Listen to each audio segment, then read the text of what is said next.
بسم الله الرحمن الرحيم. ولقد آتينا لقمان الحكمة أن اشكر لله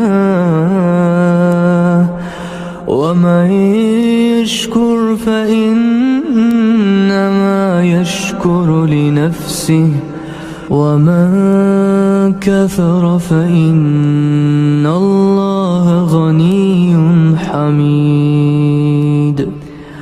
وإذ قال لقمان لابنه وهو يعظه يا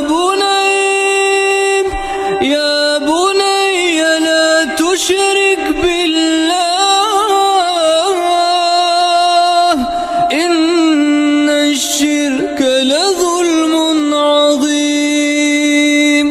ووصينا الإنسان بوالديه حملته أمه وهنا على وهن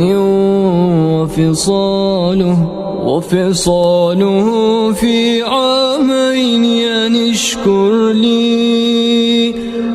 اشكر لي ولوالديك إلي المصير.